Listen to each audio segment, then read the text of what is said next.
একসময় আমি সিভিকে কাজ করতাম র এজেন্ট হিসেবে, আর এখন আমি কীর্তনী। সর্দি লাগছে, বড় মণ্ডপের কাজ চলছে দেখুন।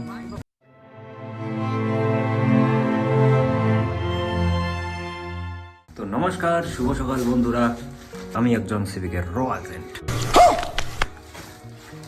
আসলে এখন আমি কি আমি নিজেও জানি না, কিন্তু একসময় আমি সিভিকে কাজ করতাম র এজেন্ট হিসেবে, আর এখন আমি কীর্তনী।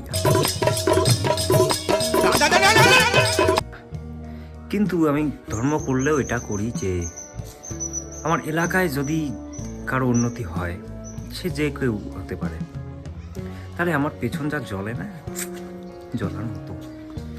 আসলে মনে মনে কিন্তু আমি জানি আমি আসলে কি, না আমি তো জানতাম যে আমি কি। হ্যাঁ, এই হচ্ছে ব্যাপার। তো এখন আমি যাচ্ছি বাজারে, বাজারে পূজার প্যান্ডেল হচ্ছে, সেটা আপনাদের দেখাবো।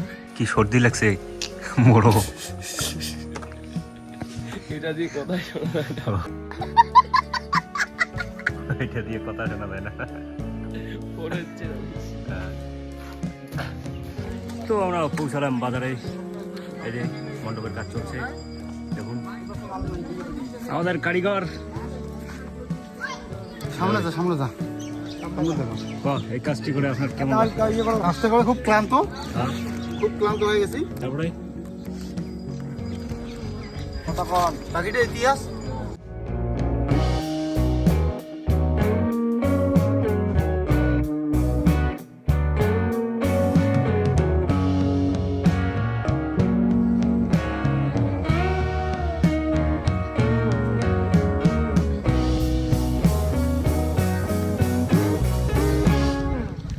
এখনো লাগানো হয় নাই, আজকে সম্ভবত পুরা সামনেরটা কমপ্লিট হয়ে যাবে দেখুন।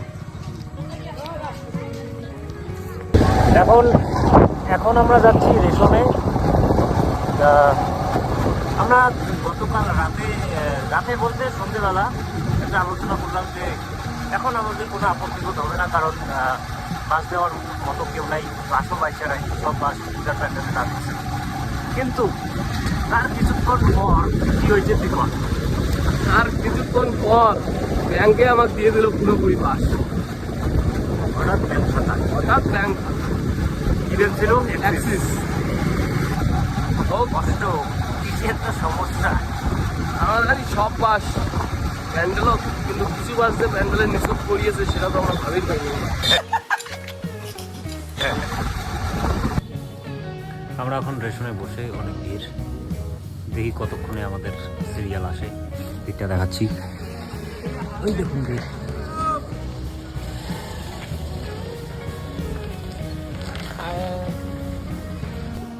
এখানে ভিড় কমলেই আমরা বাড়ির দিকে রওনা দিব। এই যে এখন যাচ্ছি বাড়িতে। তো আজকের জন্য এইটুকুই, ভালো থাকুন, সুস্থ থাকুন, বাই।